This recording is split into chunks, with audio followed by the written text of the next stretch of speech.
పల్నాడు జిల్లా కోటప్పకొండలో మంత్రులు ఆనం రామనారాయణ రెడ్డి, గొట్టిపాటి రవికుమార్ పర్యటించారు. స్థానికంగా ఉన్నటువంటి త్రికోటేశ్వర స్వామిని మంత్రులు దర్శించుకున్నారు. అనంతరం రాబోయేటువంటి మహాశివరాత్రి ఏర్పాట్లపై అధికారులతో మంత్రులు సమీక్షా సమావేశం నిర్వహించారు. త్రికోటేశ్వర తిరునాళ్ల ఉత్సవాలను ఘనంగా నిర్వహిస్తామని మంత్రి ఆనం అన్నారు. అయితే తిరునాళ్లకు వచ్చేటువంటి భక్తులకు ఎలాంటి ఇబ్బందులు కలగకుండా ఏర్పాట్లు పూర్తి చేయాలని అధికారులను ఆదేశించారు.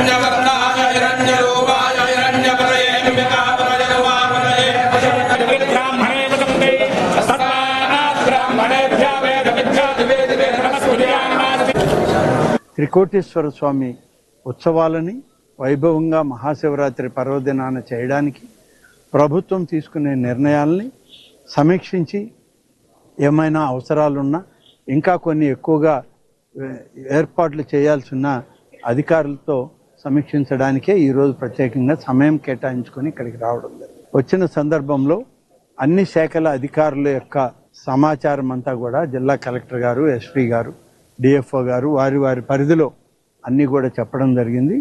రేపటి మహాశివరాత్రి ఉత్సవాలన్నీ ఈ ప్రాంతానికి సంబంధించినటువంటి ఈ ప్రాంత జిల్లా కలెక్టర్ గారు ఆమె పర్యవేక్షణలో మిగతా అధికార యంత్రాంగం అంతా కూడా పనిచేయాలని చెప్పి నిర్ణయం తీసుకొని చెప్పడం జరిగింది.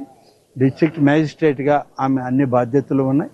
అందరూ ఇవాళ చెప్పినటువంటి కార్యక్రమాన్ని అందరూ పూర్తి చేసుకొని 12వ తారీఖు అంతా అన్ని ఏర్పాట్లు పూర్తి కావాలి, ఇంక్లూడింగ్ ఎండోమెంట్ డిపార్ట్మెంట్ వర్క్స్ కూడా. దీనికి కావాల్సినవన్నీ చేయమని చెప్పాం.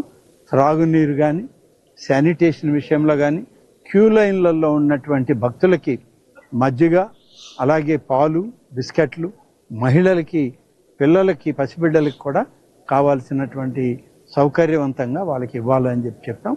ఎక్కువసేపు క్యూ లైన్లలో భక్తులు నిలబడకుండా వెంటనే వచ్చిన వెంటనే వాళ్ళకి దర్శనం జరిగేటట్లు చేయమని కూడా ఆదేశాలు ఇవ్వడం జరిగింది. ఏదేమైనా ఇవాళ చంద్రబాబు నాయుడు గారి నాయకత్వంలో ఉన్న ఈ కూటమి ప్రభుత్వంలో మా నిర్ణయం ఒకటే, దేవాలయాల్లో జరిగే ప్రతి కార్యక్రమం, ప్రతి పూజ, ప్రతి కైంకర్యం సామాన్య భక్తులకే పెద్దపీట వేయాలి. విఐపీలు, వివిఐపీలు, ప్రోటోకాల్ ఇవన్నీ కూడా ఉంటాయి. కానీ సామాన్య భక్తులకే 185 నుంచి 90% వాళ్ళదే.